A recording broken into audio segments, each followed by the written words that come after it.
Super, donc je vous ai distribué deux feuilles, la feuille numéro 2 et la feuille numéro 3.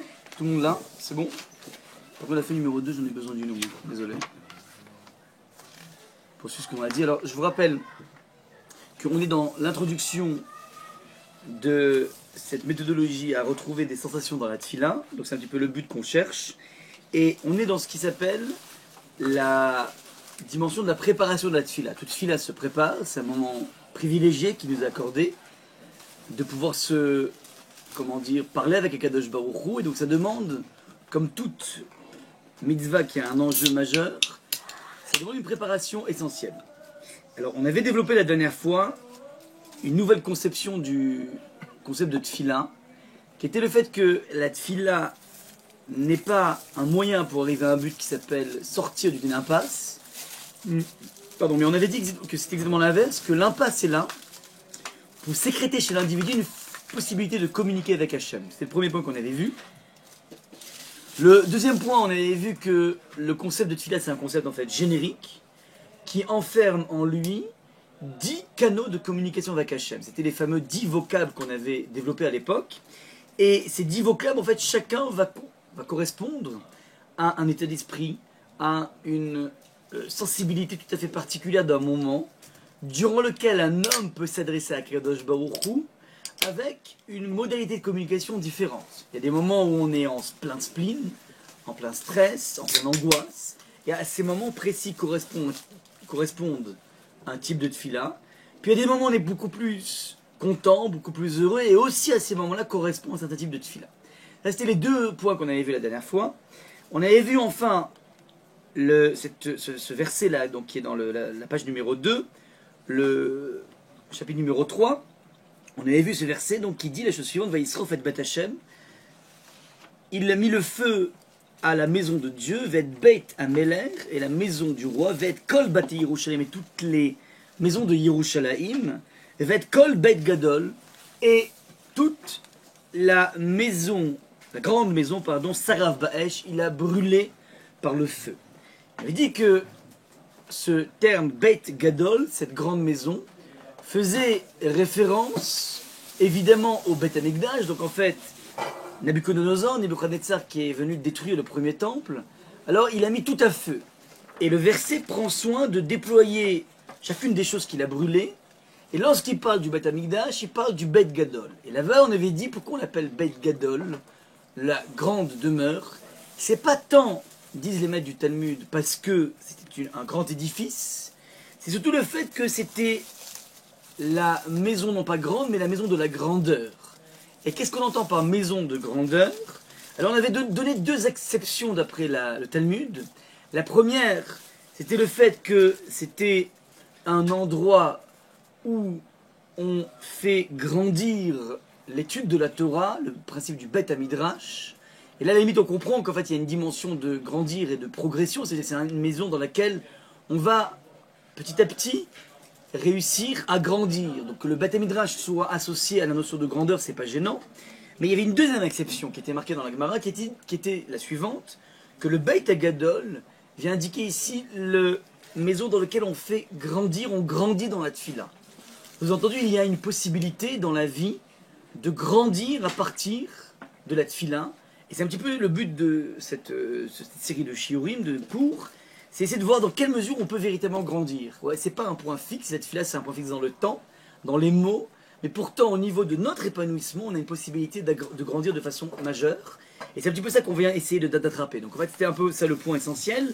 Beit Gadol, la maison dans laquelle le Beit Hamikdash était un endroit dans lequel on pouvait grandir, croître dans sa relation avec le divin. Voilà un petit peu donc le point qu'on avait vu. Alors, dernier point, et on va s'arrêter là au niveau des souvenirs, puisqu'en fait ça fait pas mal de temps qu'on n'avait pas vu ce point.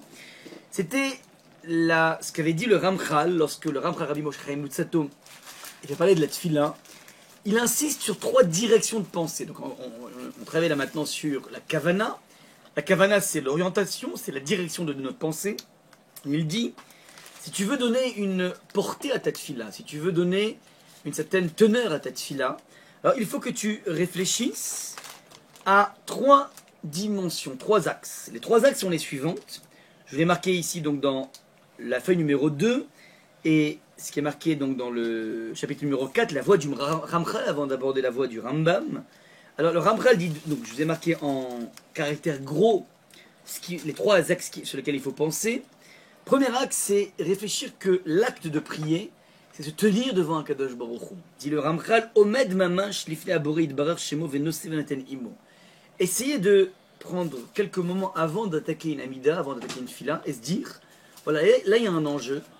Je vais m'adresser à celui qui peut tout, à celui qui écoute tout, à celui qui a tous les pouvoirs de façon radicale. Tu peux t'asseoir. Ou ici, comme tu veux. C'est pas grave. Et si vous pouvez distribuer les feuilles, numéro 3, pardon, et en même temps la feuille numéro 2. Donc, déjà la prise de conscience, bonjour. Asseyez-vous, il y a des sandwichs encore, n'hésitez pas. Voilà, vous pouvez faire passer.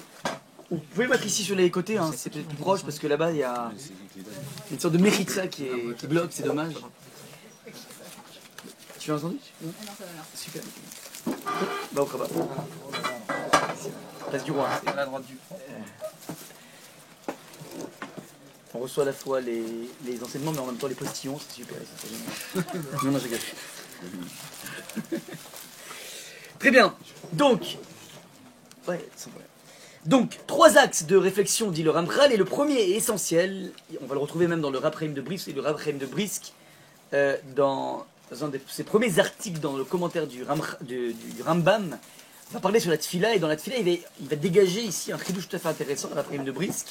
Il dit en fait qu'il y a deux axes de pensée, pas trois mais deux, et les deux sont les suivants. Pour réussir une tfila, il faut d'abord prendre conscience que la tfila, c'est un rendez-vous privilégié avec Akadosh Baruch Hu, qui peut tout et qui écoute tout.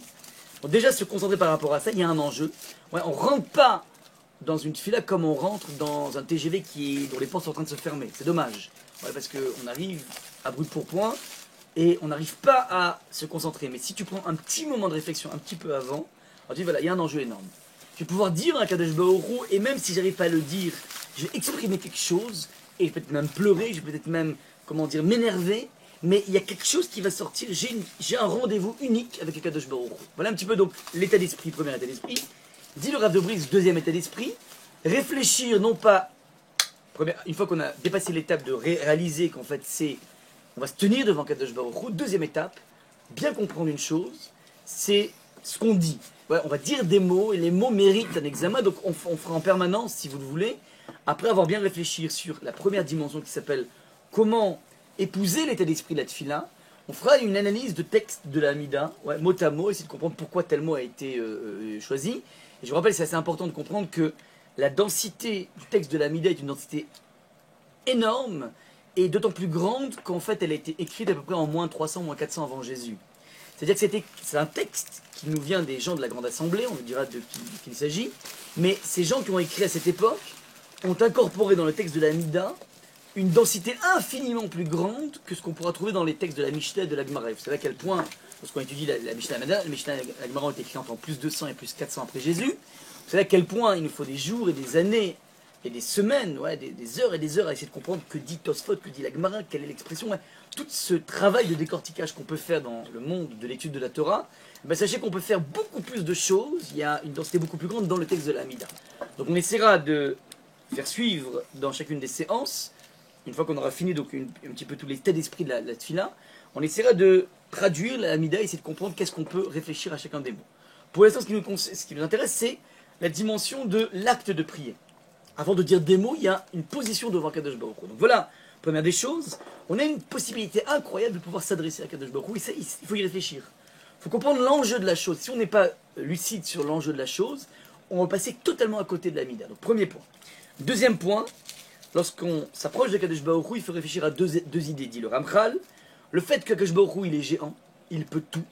Et pour ceci, je vous rappelle que une des solutions essentielles, c'est essayer d'observer la nature. Lorsqu'on observe la nature dans sa beauté, dans sa grandeur, alors c'est des fois ce type de spectacle qui nous permet de faire le pont avec la prise de conscience de la grandeur de Kadosh Baruch Hu. Ouais, donc il y a une idée tout à fait intéressante ici, c'est de réfléchir, et pas forcément la nature au niveau du paysage, ne serait-ce que réfléchir à la complexité du corps humain. Ouais, les personnes qui ont la chance de faire médecine et comment dire, de rentrer un petit peu dans la profondeur de la physique humaine, eh ben, peuvent se rendre compte à quel point il y a des choses incroyables qui sont là-dedans. Il y a que, comment dire, beaucoup de gynécos non religieux, ou même des non-juifs même, arrivent finalement en voyant la beauté de la mise au monde d'un enfant, arrivent de façon presque naturelle à cette forme de croyance en Akadosh Baruch Hu. Ouais, parce que c'est tellement incroyable, jusqu'à aujourd'hui, aucun gynéco ne peut expliquer pourquoi, exactement au moment de l'expulsion, il y a une hormone qui sécrète, le corps humain pardon, sécrète une hormone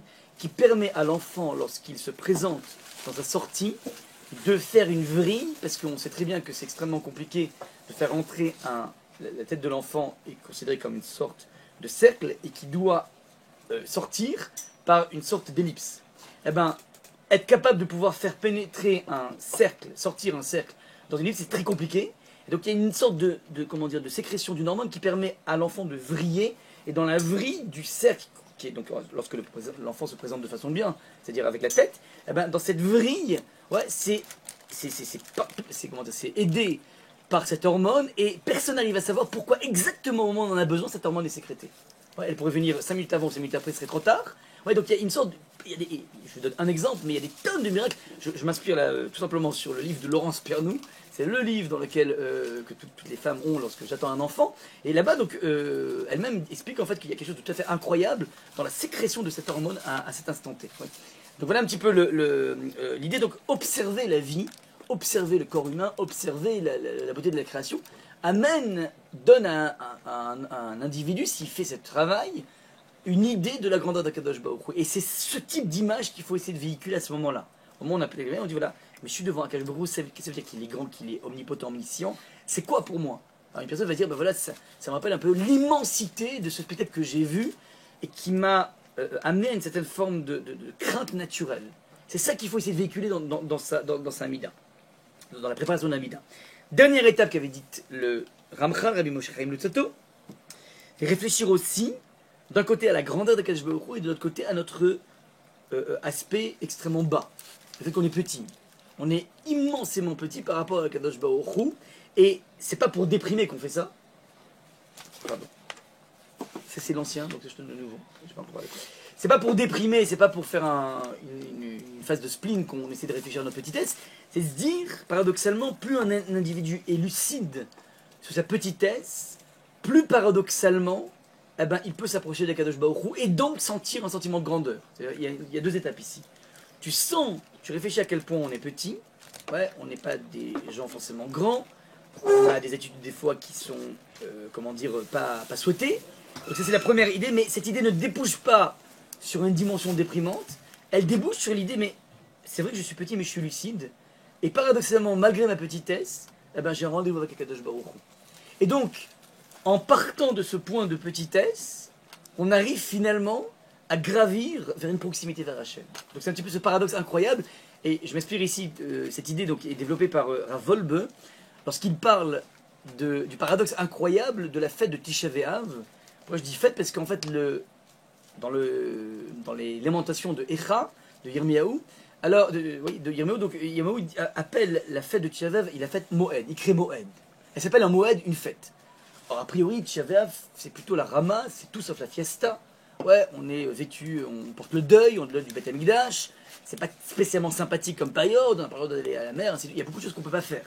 Alors, comment se fait-il que Yirmiyahu, qui a voulu stigmatiser la fête, il l'a appelée Moed, et ça a même une incidence à l'Afrique, qui fait que le jour de Tisha B'Av, on n'a pas le droit de faire de tachanoun, de supplication. Ouais. Il est mis au même titre que les chagim classiques de Rosh Hashanah, de Yom Tov, ainsi de suite. C'est quand même incroyable diriger un jour aussi triste au rang de Moed qui veut dire la fiesta, la fête. Alors Rav Wolbe explique qu'il avait amené en fait à l'époque l'explication de son propre Rav, qui s'appelle Rabbi Yocham de Mir, qui lui avait dit en fin de compte que effectivement il y a tout, comment dire, un packaging de la fête de Tisha B'Av qui est très très triste. Ouais, on mange pas de viande, il y a beaucoup de choses qui sont interdites, 5 interdits majeurs, c'est vrai, mais n'empêche que le jour de Tisha B'Av, un homme doit faire une sorte de prise de conscience, une sorte de bilan de l'année, c'est un peu une forme de Rosh Hashanah. Et dire voilà, finalement j'avais une année, je me redonnais une année, qu'est-ce que j'ai fait de cette année? Et cette prise de conscience amène un certain individu à une lucidité par rapport à sa petitesse. Ouais, t'arrives, Echa veut dire Ayeka, c'est le même terme, c'est-à-dire où t'en es finalement. Tu as eu un stock de plein de possibilités qu'Hachem t'a donné, tu n'as rien fait avec. Bah, mais cette prise de conscience, elle ne débouche pas sur de la déprime, elle débouche sur une lucidité de la, comment dire, des années-lumière qui me séparent d'Akadosh Baruch Hu. Eh ben, cette lucidité, lorsqu'un homme est lucide, on peut, sur une lucidité de petitesse, marquer une fête. Pourquoi? Parce que la plupart des gens s'imaginent être arrivés, ils ne le sont pas. La plupart des gens sont dans un flou. Lorsqu'un homme est capable d'être lucide en disant mais finalement je suis très très loin du compte, cette prise de conscience est finalement source de jouissance parce qu'il dit voilà, c'est vrai que je suis loin du compte, mais je connais le chemin qui peut m'amener vers Hachem. En revanche, une personne qui croit être prêt et qui est encore dans le flou, finalement cette personne n'avancera jamais. Donc la velléité de grandir qui est issue de la lucidité de la prise de conscience de sa petitesse, c'est ça qui mérite d'être appelé Moed et donc on ne fait pas Tachanim. Vous comprenez l'idée? C'est-à-dire qu'il y a une dimension constructive extraordinaire dans Tisha B'Av qui n'est pas qu'on s'appuie sur un sort, qu'on s'appuie sur une histoire terrible du peuple juif, mais au contraire, on essaie d'utiliser Tisha B'Av comme un tremplin pour grandir et c'est la raison pour laquelle finir à Volbeu en disant qu'il n'y a pas plus belle préparation au mois de Elul que Tisha B'Av. Ouais, l'année ne se finit pas à Tisha B'Av, au contraire, Tisha B'Av est une sorte de préparation à Elul durant laquelle une personne va ramasser la pompe. C'est ça l'idée. Donc, il y a des dimensions extrêmement positives. Donc c'est un peu la même idée là. Un homme va d'abord réfléchir au fait que prier c'est être devant Hachem. Mais c'est quoi Hachem? Hachem, c'est gigantesque, c'est émouvant de grandeur. Et après ce sentiment d'émotion, il doit réfléchir, mais finalement moi qui suis là-dedans? Une sorte de roseau totalement, quelqu'un d'extrêmement frêle. Oui, je pense qu'il reste. Hein. Quelqu'un de profondément petit, mais pas en mode déprimant, en mode... Et donc, j'ai envie de m'approcher d'Akadosh Baruch Hu, et je peux m'approcher d'Akadosh Baruch Hu. Je suis lucide sur ma condition. Ouais. On est bon sur la méthodologie. Maintenant, une fois qu'on a développé le Rambam, on va attaquer maintenant le Rambam. Ouais. Si le reste de l'année on est Tachamim, Ouais. c'est que... Sauf Yom Tov. Sauf Yom Tov, dans les jours où on est Tachamim, on est Motzei Chag, machin. Si l'absence de lecture de Tachamim, c'est nos moments de lucidité, de notre vitesse, Ouais. qu'est-ce qu'est notre quotidien? C'est-à-dire qu'on n'a pas conscience, Ouais. alors que le Tachamim, Très bonne remarque. on prie pour nous et pour le peuple qu'on Ouais. n'a pas fait. C'est vrai, mais de façon honnête, c'est vrai qu'un homme a très souvent tendance à s'enfermer dans une routine. Et ce sont les électrochocs de Tisha B'Av qui peuvent le réveiller. Ou bien des Moadim, c'est-à-dire qu'on a besoin dans la vie de sortir du ronronnement. Et donc effectivement, Tisha B'Av, c'est un moment propice. Je dis pas un homme peut se prendre la tête entre les mains en se disant mais finalement mais c'est n'importe quoi ma vie, mais qu'est-ce que je fais? Il peut arriver à n'importe quel instant ça. On n'a pas besoin d'attendre Tisha B'Av. Mais c'est vrai que le jour de Tisha B'Av est proche, est propice. Kippour, on dit que c'est un bilan, etc. On fait Tachamim, mais on fait beaucoup de Kippour. On fait énormément, ouais. On gère toute notre ardoise. Tisha B'Av, non. Ouais, c'est ça qui est paradoxal. Ouais, il y a non, il y a deux choses. Rosh Hashanah non plus, on fait pas de Tachanun. Rosh Hashanah, on fixe les objectifs. Kippour, on essaie de gérer l'ardoise. La mitzvah de Kippour, c'est d'essayer d'effacer tout ce qui s'est passé. Ouais, donc ça, c'est la mitzvah par excellence. Donc on est référé à une faute parce qu'il faut à tout prix laver et c'est un jour propice aussi pour ça. Ouais. Donc, je continue dans maintenant la description du Rambam. On a vu donc le Ramchal, Rabbi Moshe Chaim Betzalel. Maintenant le Rambam dit la chose suivante. Je lis ici en hébreu, je traduis directement. Ketzadik akavana sheifne et libo. Ouais. Ketzadik akavana. Demande le Rambam. Comment un homme, c'est quoi la kavana, c'est quoi l'intention qu'un individu doit avoir lorsqu'il aborde le monde. J'en avais deux encore si tu veux. Deux précédentes. Pardon. Ah, deux. Tiens, c'est numéro 3. Si vous voulez des feuilles, n'hésitez pas. Niveau 2, 3. Non, je suis en bas du 2. Hein. Je suis en bas du 2 encore. Hein. Donc il dit le Rambam, alors attention, soit bien clair. La kavana, être dans sa Hamida, c'est quelque chose qui est obligatoire. Dans la mitzvah de la Hamida, paradoxalement à d'autres mitzvot, par exemple, si vous mettez vos téphilines ou vous allumez vos nérot de Shabbat, et en même temps que vous mettez vos téphilines, vous pensez à Honolulu, à n'importe quoi, ou bien à la crise d'ozone, la crise de la couche d'ozone, ou je ne sais rien, je ne sais quoi. Alors, c'est pas gênant, c'est-à-dire que l'acte a été fait, c'est impeccable. Oui. Vous allumez vos nérotes et vous pensez à n'importe quoi sauf les nérotes. Ouais. Eh ben, ça s'appelle un acte qui a, alors c'est pas le top niveau de l'acte, mais ça s'appelle qu'on a validé la mitzvah. Ouais. On peut valider. Ouais. En revanche, au niveau de la Hamida, ce qui est problématique, c'est que la Hamida est par définition, donc la tefila est par définition un service du cœur. Si le cœur n'est pas là, eh ben, c'est comme si on mettait les tefilines avec du virtuel. Ouais. Il faut faire vibrer le cœur. Maintenant, si tu veux pas vibrer le cœur, alors quelque part, tu es passé totalement à côté de l'acte même de la tefila. Parce que, les batalades, les prières françaises. alors, normalement, alors c'est une grande divergence d'opinion parmi les rishonim, parmi les maîtres du Moyen-Âge. Est-ce qu'une personne qui a fait Baruch Ata Hashem, Magen Avot, ainsi de suite, puis d'un coup il se rappelle, attends, mais j'étais pas du tout là-dedans, quoi. J'étais encore dans mes cadeaux de Hanouka, j'étais complètement à l'ouest, qu'est-ce que je vais faire au niveau. Alors, il réalise ça. Alors, normalement, il faudrait refaire la Mida. Ouais, normalement, il faudrait refaire.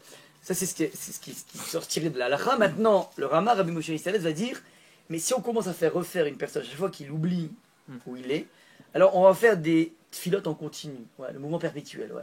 Parce que si il dit donc, on rentre dans un problème de bracha levatala de refaire. Et donc, alors, l'idée, enfin, on refait pas en fait. Au niveau de l'halakha, on refait pas. Mais d'après le Rama en tout cas, on refait pas.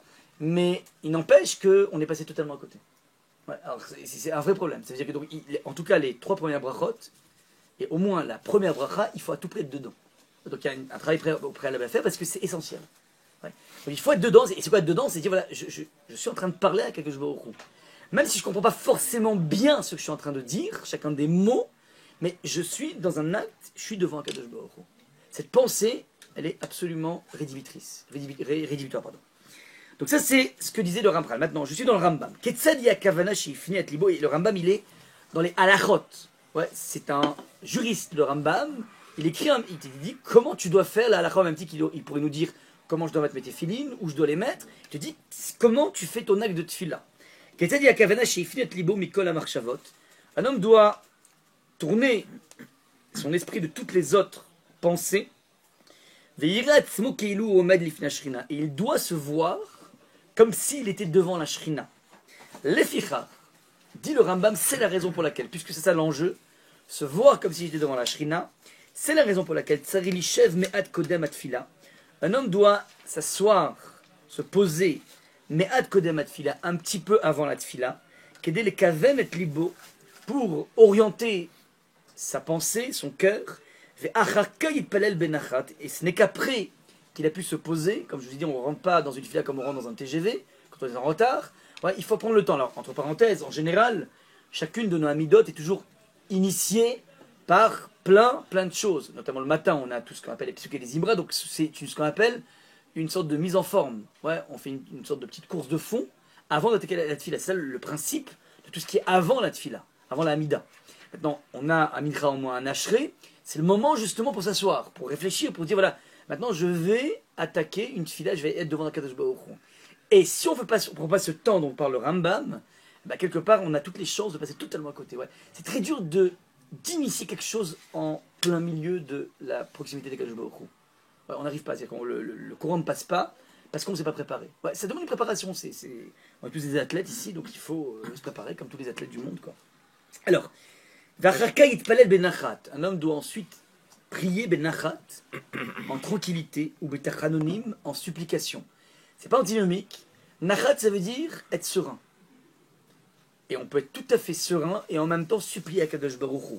Velo ya'aseh tfilato kemi shaya noseh mas'oy ou mashlichu ve'olach lo. On ne doit pas faire la tfila comme quelqu'un qui porterait une grosse charge et il se délivre de cette charge et il la jette et il s'en va. Ouais, c'est un petit peu l'image qui peut nous arriver des fois, c'est-à-dire que bon, vite, je fais mitra, tac, je fais vite mitra, et puis après, boum, je jette le mitra et je m'en vais. C'est-à-dire que la personne n'a pas du tout rentré là-dedans. Juste, il a fait les choses, mais il n'a rien fait finalement. Les fikrat tsari lishev me'at acharat fila. Et il dit en fait, c'est intéressant. Il te dit, il y a un moment de préparation avant, mais après. Les fikrat tsari lishev me'at acharat fila. Il faut s'asseoir un petit moment juste après la tfila. Ve'acharka yefater. Et après, il quitte la tfila. Donc en fait, la tfila doit être entourée, ouais, prise entre deux moments, un moment de préparation et un moment d'atterrissage. Ouais, et très souvent, les gens peuvent se préparer et oublient d'atterrir. Ouais, et atterrir, c'est finalement prendre la mesure de ce qui s'est passé. Donc, et encore une fois, c'est pas forcément. Alors, il va dire que. Il va donner un exemple, bon, ce qui n'est pas pour nous. On ne serait pas capable, mais en tout cas, c'est un petit peu la symptôme qu'il faut suivre. Chassidim Arishonim Ayu Shoim Sha'a Achat. Les Chassidim Arishonim, les premiers zélés, les premières personnes très proches d'Akadosh Baruch Hu, attendaient 1 heure avant la tfila, donc ils se préparaient pendant 1 heure, Et ils atterrissaient pendant 1 heure. Donc c'était 1 heure de préparation, 1 heure de tfila et 1 heure de, comment dire, d'atterrissage. Alors évidemment on est très très loin du compte, mais ce qui est intéressant c'est qu'ils étaient capables d'entourer cette tfila d'un moment de préparation et d'un moment d'atterrissage. C'est ça qu'il faut retenir. Ouais. Alors, ça peut être 30 secondes, ça peut être 1 minute, chacun en fonction, mais je vous dis, prendre ces 10, 15 secondes, 20 secondes de prise de conscience avant d'aborder la mida, eh ben, ça vous change totalement la portée de la mida. Moi, je sais que dans la construction de Shacharit, avant est beaucoup plus long que le après, où il n'y a pratiquement plus grand-chose. Et là, c'est 1 heure et 1 heure, c'est équivalent. Ouais, effectivement, l'après, il est plus court que l'avant, ouais. Sauf quand on sort la Torah. Même quand on sort la Torah, c'est qu'on n'aura pas autant. Ouais, quand on sort la Torah, ça revient au même, pratiquement. Ouais. Ça veut dire en général dans les... Ouais, c'est à peu près, c'est à peu près équidistant, quoi. Ouais. Maintenant, après, encore une fois, ça veut dire, malheureusement, nous, on peut faire des choses avant et après, malgré ça, ne même pas s'être assis. On a beau, des fois, on est totalement à haute, mais à haute depuis le début. C'est-à-dire qu'on n'a pas profité, en fait, de l'avant et de l'après Namida. Donc, en fait, au moins, ce que je dis, c'est que, puisque de toute façon, on a des choses à dire avant, en profiter pour se prendre la tête, on se dire, voilà, qu'est-ce qui se passe là maintenant? Je me prépare vers quoi?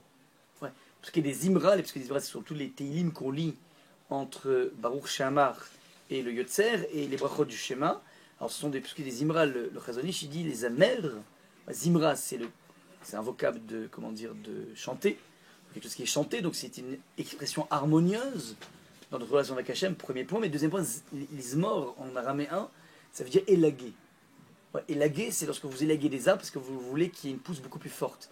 Là, on élègue en fait les mauvaises pensées. L'idée des psuké des Imra, de tous les Teilim qu'on lit, c'est pour essayer d'élaguer. Donc en fait, il faut essayer de se connecter avec le Teilim parce qu'il nous permet, comment dire, d'élaguer beaucoup de pensées pour arriver en force à la Hamida. Ouais. Alors, voilà donc un petit peu le Rambam. Maintenant, on va essayer de voir comment, une fois que ces maîtres nous ont dit qu'il fallait prendre un temps de préparation, on va essayer de réfléchir pourquoi. En fait, c'est la question essentielle qui nous intéresse maintenant. Pourquoi on a tellement de mal à se concentrer? Je m'explique. Imaginons que on ait maintenant un rendez-vous chacun personnel avec Bill Gates. Ouais, vous savez, des fois des annonces comme ça qui sortent sur mail. Bill Gates voudrait, consacrer une partie de sa fortune à donner à n'importe qui. Inscrivez vite votre mail. C'est lourdeur, ouais. Alors imaginons qu'on fait ça pour de bon. Ouais. On s'organise maintenant un rendez-vous avec Bill Gates. Et Bill Gates, on le met derrière une ritza, comme ça, derrière une paroi. Et on doit lui parler. On doit lui parler de tous nos soucis. Ouais, donc on met là-bas derrière. Et puis bon, vous savez très bien qu'il a des comptes en banque pleins. Et il est prêt à nous écouter. On sait qu'il est prêt à nous écouter. Alors, est-ce que vous pensez une seule instant qu'à un moment comme ça, avec Bill Gates, on pourrait perdre le contrôle de la concentration? T'as en face quelqu'un d'autre. Est-ce que vous pensez qu'il y aurait un instant durant lequel on peut penser à Honolulu ou je ne sais quoi? C'est impossible. Maintenant, question pour un champion. Pourquoi, lorsqu'on est devant Kadosh Baruch Hu, ça ne se passe pas comme ça? Comment? Oui, mais on a pourtant une certitude que Kadosh Baruch Hu existe et qu'il est, capable de tout faire. Parce qu'on a un rendez-vous avec Bill Gates. Ouais. Mais attends, je t'en fais 3. Je t'en fais 3 au cas où t'as oublié. La première fois, je vais peut-être être comme ça, et puis la deuxième fois moins, et la troisième fois moins. Il y a un problème d'habitude. Mais, mais ça n'enlève rien à la possibilité de Bill Gates. Maintenant, encore une fois, si entre le premier rendez-vous et le deuxième rendez-vous, c'est renouveler des nouveaux besoins. Ouais, le premier rendez-vous, tu avais pensé à demander, le jet privé, les maisons, les hôtels particuliers. Puis d'un coup, tu n'avais pas pensé de mince. J'aurais dû penser aussi à comment? Non, je pensais à la santé, par exemple. J'étais en pleine forme, et puis d'un coup, je me suis levé de la sieste, j'ai tellement rêvé que je me suis levé de la sieste, un peu patatras, je fais mincha. Pourquoi pas lui demander aussi la santé, hein, être en pleine forme, quoi, pour bien profiter de tout ce qu'il m'a donné. Ouais, alors, normalement, à chaque instant de la vie, se renouvellent des occasions uniques de demander quelque chose qui nous brûle. Ouais, donc c'est-à-dire, qu'est-ce qui... Alors, c'est une question, on est habitué à ça, ouais. Et dire, ouais, on le voit pas, donc, mais on y croit pourtant. On fait des millions de choses pour lui, pour Akadosh Baruch Hu. Ouais, alors, les répétitions, c'est vrai que c'est répétitif, c'est les mêmes mots, mais les besoins sont jamais les mêmes. On passe dans la vie des phases à tous les niveaux. Donc il y a des moments où on est angoissé, des moments où on est content. Et tous ces moments, si tu dis, voilà, t'as un mec en face de toi, non seulement Bill il est multimilliardaire, mais en plus c'est un psychologue hors pair, ouais. Il peut te régler toutes tes angoisses Ouais, c'est le psychanalyste le plus grand du monde. Ouais, il y a tout pour lui. Il y a tout pour lui. Ouais. Donc tu dis, mais c'est incroyable. Ah, tiens, c'est incroyable. J'avais une angoisse de prendre l'avion. Quand j'étais petit, j'ai oublié de lui demander. Ben, je vais lui demander. Il va me mettre sur un divan. Il va me dire. Bon, pourquoi finalement on n'arrive pas à jouer les jeux avec Hachem? Parce qu'il y a une préparation qui est différente. Bill Gates, on prépare nous-mêmes notre présentation, notre plaidoirie. Alors qu'avec Hachem, on a notre support de Tefila, qu'on nous a inculqué, nous enseigné, etc. Ouais. Donc là, comme on ne s'est pas approprié. Ouais, très bonne remarque. Qu'est-ce qui manque dans la fila? Tu vas comprendre. Non, mais voilà. Elle dit que finalement, on récite des mots sans les Moi, comprendre. Bill Gates, je prépare mes slides. Non, mais si t'as un livre traduit, qu'est-ce qui peut manquer dans la fila? Un besoin humain. C'est pas la même chose du tout. Alors imaginons. Il y a tous les besoins qui sont dans la fila qui ne correspondent pas au tien. Non, Yafit, si tu On prends. revient à un lien Si tu dans prends, la voilà, fila avec si tu ton prends besoin, de toi, façon c'est sérieuse une traduction, même une traduction, tu vas tout y. Oui, mais De façon méthodique. oui, mais c'est avoir enseigné, étudié, etc. Pas que ça. Il y a le fric, il y a la santé, il y a pas simplement au niveau individuel, mais au niveau collectif, il y a tout. Il y a tout. Tout de façon déployée. Donc ça veut dire que moi je pensais que c'est un prétexte. Moi aussi je croyais ça. Moi à une époque, j'étais sûr que j'arrivais pas à avoir de la kavana dans la mida, parce que je savais pas traduire. Ouais. Alors j'ai dépassé le cap, j'ai pris des livres, des dictionnaires, donc je me suis attrapé une très très bonne traduction de la mida. Donc je savais exactement ce que je disais, et pourtant. On l'a appris par cœur. Non mais d'accord, mais après, Ça, non mais j'ai pris le temps. Je dis Baruch, ça veut dire ça. Atachonen, ça veut dire ça. J'ai pris ce temps, et malgré ça, j'arrivais quand même à être à côté. Qu'est-ce qui se passe? Qu'est-ce qui se passe qu'on est devant le et Bill Gates, c'est un microbe à côté de Kadosh Baruch Hu. Ouais. Eh ben, oula, j'espère qu'il n'y aura pas de procès. Hein, tout est filmé maintenant. Vous avez que tout est sur comment dire, il y a application Aleph, ouais. Vous récupérez tout ça sur Aleph, ouais, sur iPhone, ouais. Il faut avoir un iPhone, bon, pas avec Google. Ils sont bergers chez Microsoft. Voilà. Ouais, exactement, ouais. Ah oui, en plus, ouais. Publicité pour iPhone, ouais, c'est dangereux. Donc, tu l'as de base de la certitude qui est pas bon à l'instant T en question. Ça veut dire on n'y croit pas. Et ben à un niveau fin, ouais. Autrement, on n'aurait pas de Bechira. Le concept de base de la Bechira, c'est qu'on est toujours entre. On n'a pas de certitude absolue, sinon on n'aurait pas de Bechira. Donc on n'a pas de certitude absolue, et c'est ce qui permet d'avoir. C'est ce qui permet de ne pas être à fond dedans. Contrairement au truc de Bill Gates sur lequel on n'a pas besoin de Bechira. Et c'est c'est l'histoire du Bechira, on l'a toujours. Que ça va le tuer, mais qui continue à on n'a jamais. On n'a jamais de doute sur l'existence de Kadosh Baruch Hu. La Bechira, c'est en fonction de ce que c'est Kadosh Baruch Hu. Est-ce que je vais agir en fonction de mes pulsions ou pas en fonction de mes pulsions? Mais jamais on remet en cause le fait que Kadosh Baruch Hu existe. Non, jamais ça. Alors. C'est pour ça que je parle d'un niveau beaucoup plus fin. Alors quoi, par exemple, vas-y. Et bah, si un. Quoi, vas-y. Non, mais c'est un niveau beaucoup plus fin que le fait de l'existence d'Akadosh Baruch Hu ou pas. Le fait que Hachem il est omnipotent, le fait que Kadosh Baruch Hu il interfère en permanence dans la création. Dans les grosses lignes, on est tous d'accord. Alors, qu'est-ce qui manque alors? Dans l'implication que ça va. Dans mon quotidien? Non, pas dans le quotidien, ça c'est encore trop global. Ça on est d'accord. Ça on est d'accord qu'il peut intervenir à n'importe quel instant de mon quotidien. Ça on est d'accord. Complètement. Mais à l'instant T de la décision, donc de la Bechira, est-ce que je vais faire, est-ce que je vais prendre la bonne décision, ou est-ce que je vais faire la Bechira, est-ce que je vais avoir ma Kavana, ou est-ce que je vais pas l'avoir? À cet instant T là, ouais. La certitude, on prend une liberté. Ouais. La certitude, j'ai une pulsion pour dire un lachonara. Ouais, je peux prendre une liberté, ça c'est vrai. Si on avait une certitude à 400%, on le ferait pas. Ça veut dire, je suis à un moment où j'ai une tension pour aller faire une bêtise, et puis j'ai une conscience qui m'appelle à ne pas faire une bêtise, et donc je commence à souffler, à transpirer, c'est compliqué pour moi, ouais, et je vais ou pas faire la bêtise. Ça, c'est lorsque je suis attiré par quelque chose de mal, ou j'ai envie de faire quelque chose de mal. Mais là, en l'occurrence, je te propose un rendez-vous dans lequel t'as pas à être attiré par quelque chose de mal, puisque c'est dans un moment religieux. Tu vas faire ta Hamida, et même si t'es pas dans une choule, et au boulot, je ne sais où, mais c'est un moment que tu consacres pour Hachem. Donc là, t'es pas dans une phase où, ah là, quel dommage, j'aurais pu aller manger du porc à la place. Non, t'es pas comme ça, t'es pas t'es pas dans un dilemme. Encore une fois, au moment où tu décides de faire ta Hamida, t'as décidé maintenant, donc c'est un temps que tu as consacré. T'es pas en train de dire, ah zut, alors je suis en train de louper Starkey. Ouais, c'est pas ça. Enfin, désolé, hein, des vieilles références. T'es pas dans cette dilemme. Pas mal Starkey, ouais, c'est-à-dire que t'as consacré cet endroit. Un bonhomme qui va à la choule, ouais, il a décidé, personne n'a obligé. Une fois qu'il y est, qu'est-ce qui se passe qu'il a besoin de raconter toutes les blagues du monde pour tenir à la choule? Ouais, c'est incroyable. Personne t'a obligé d'aller à la choule, tu peux aller au sauna à la place de la Sina, quoi. Je veux dire, c'est pas. Ouais. Donc, une fois que tu y vas, encore une fois, ce que tu dis, c'est vrai. C'est celle du Yetzirara de faire perdre une opportunité en or. Mais comment ça fonctionne? Ça c'est mystique, c'est un Yetzirara, mais comment ça fonctionne au niveau de l'individu? Alors, le Rambam, il aborde. On va penser à autre chose. Mais pourquoi? Mais pourquoi non, mais. Mais c'est son job. Oh, t'es en train de dire quoi? T'es en train de dire quoi? T'es en train de dire qu'il y a une sorte de malin génie qui nous oppresse? Bah, c'est pas un malin génie, c'est son boulot, c'est un malheur comme un autre. Ah non, justement, extrêmement attention. On a une super opportunité, on la plante. Tout est sécrété par nous-mêmes. Il n'y a pas de Yetzer Hara. Yetzer Hara, c'est une créativité, on en avait parlé une fois, j'étais pas là, une créativité qui est mise en place par Akadosh Baruch Hu, qui peut être orientée dans le bien comme dans le mal. Donc c'est moi qui sécrète ça. C'est moi qui sécrète cette inattention. Et la question, je veux comprendre pourquoi je sécrète cette déconnexion avec Hachem alors que j'ai pas autre chose à faire maintenant. J'ai pas autre chose à faire maintenant. Il faut que je m'engage dans une amida, c'est parce que j'ai décidé d'avoir 2 minutes devant moi. J'ai laissé 2 minutes. Donc pourquoi d'un coup, boum, les idées reviennent? C'est faux aussi, on y croit parce qu'on a tellement prié sur un sujet, on a prié 10 fois sur un sujet. On y croit, alors c'est on n'y croit plus. Okay. On y croit. Maintenant, imagine qu'on y croit. Ça, je sais, il y a une certaine lassitude. Mais imagine qu'il y a des moments où on y croit, on sait qu'Hachem il peut, et d'un coup, la cause. Alors, le Rambam aborde ce problème. Rambam, c'est plus dans les halachot, mais dans le Moreh Nevuchim. C'est le point que je vous ai marqué ici. Il y a même un truc tout à fait intéressant qui est assez original.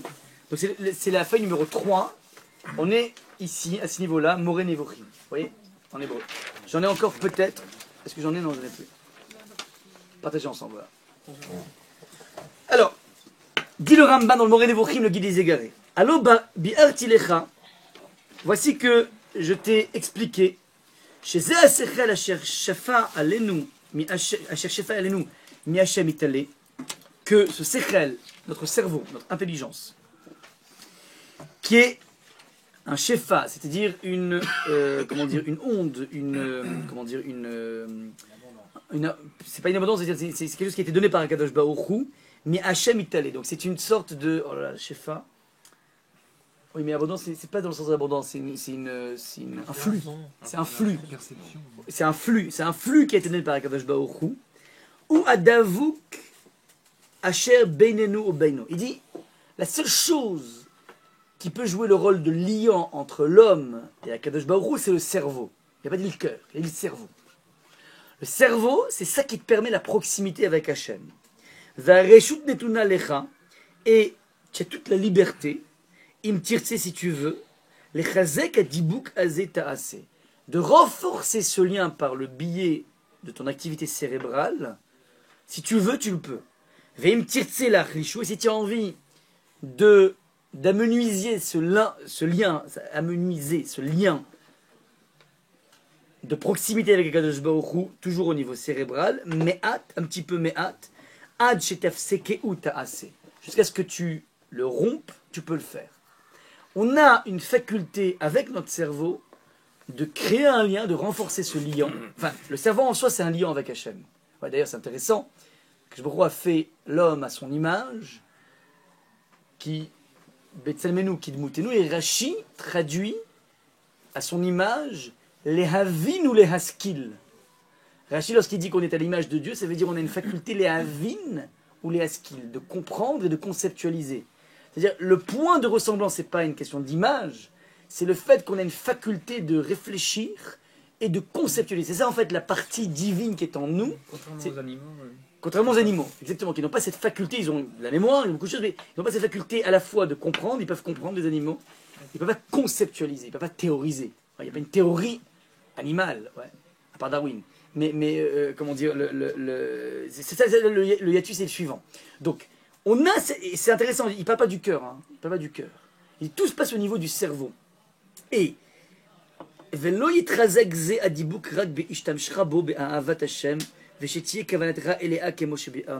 dit, et tu ne peux renforcer ce lien que en utilisant ton cerveau pour aimer Hashem. Ça veut dire, le cerveau doit gouverner vers le cœur. On doit orienter notre esprit, notre réflexion, à aimer Akadosh Baruch Hu, et être connecté avec Hachem. C'est-à-dire que plus tu réfléchis avec Hachem, plus tu renforces ce lien avec Hachem. Ça veut dire, sous-entendu, c'est pas naturel, c'est-à-dire on a naturellement une possibilité de lien avec Hachem par le biais du cerveau, mais c'est quelque chose qui se renforce. Et si tu ne le renforces pas, tu l'atrophies par définition. Ça veut dire que, paradoxalement, avec, de façon différente de, comment dire, du lien qu'on pourrait avoir avec Bill Gates, c'est que Bill Gates, c'est presque automatique. C'est-à-dire qu'il y a une présence qui s'impose. Chez Hachem, il y a un effort à faire. La concentration n'est pas quelque chose d'inné. Il y a un effort à faire. Regarde comment il dit. Il dit, à partir du moment, c'est-à-dire, c'est pas un état neutre. C'est soit tu es en train de penser avec Hachem, soit dès que tu romps ta pensée avec Hachem, alors que tu es déjà en train de penser à pas Hachem. Vous allez voir tout de suite. Dès que tu penses à autre chose qu'Hachem, eh ben, tu es déjà en train de te déconnecter. Vous allez voir comment il dit. Veda, Shata, que toi, Velo Aïta Achacham, même si tu étais le plus grand des sages, chez Bébéné Adam, parmi les êtres humains, Amitat Achochma Elokit, dans la véracité de la sagesse divine, que chez Tifne Marshavatecha, dès que tu vas détourner ta pensée, les Ma'achal Tsarir, pour manger parce que tu as besoin de manger, ou les Esek Tsarir, ou bien parce que tu as besoin de t'affairer quelque chose, parce que tu en as besoin pour ta parnassa, pour ton gagne-pain. Gva Pasakta Adibu Kawasha Benecha ou Ben Hashem Barach. Dès que tu t'orientes vers quelque chose qui n'est pas, alors qui peut être même une mitzvah, parce que c'est une mitzvah de manger. Ouais, on est une mitzvah de manger pour garder notre corps. On a une mitzvah d'aller gagner de l'argent parce que c'est comme ça que Dieu nous a créés. Mais dès que tu n'es pas en train de penser à Kadosh Baruch Hu, eh ben, tu es en train de rompre le lien. Ce qui fait en fait que lorsque tu vas réamorcer une amida, eh ben, il faudra que tu sortes de toute la torpeur, de tout ce, comment dire, de tout ce marasme dans lequel on a pu se mettre, même lorsque c'est une mitzvah, pour essayer de te reconnecter. C'est ça que dit le Rambam. Il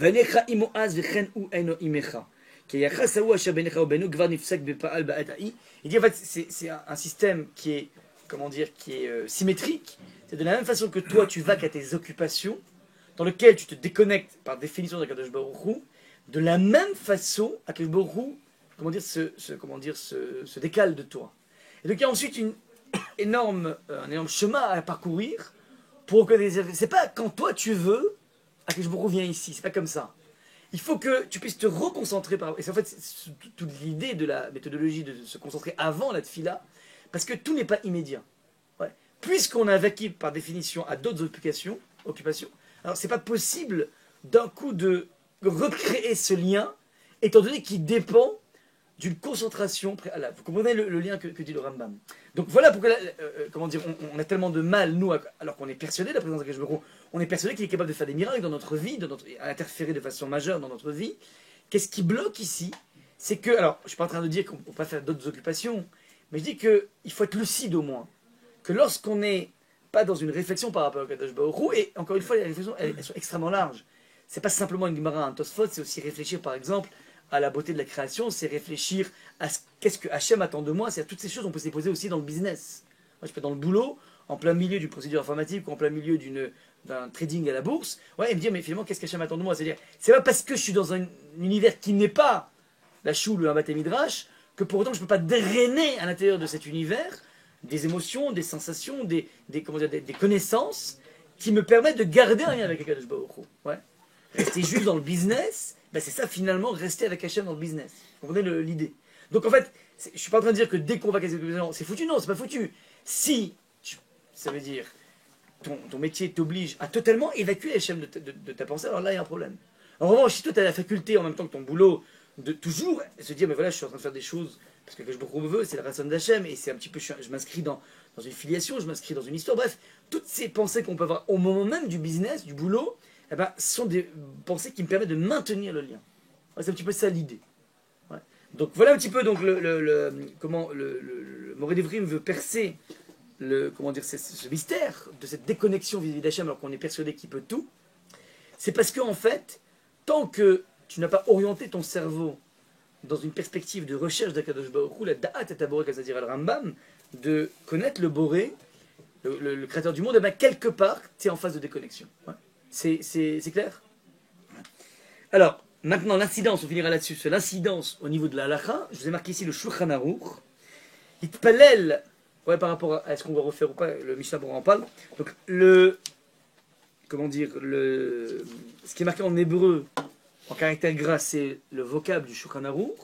Et ensuite, en bas, j'ai repris en caractère gras les expressions.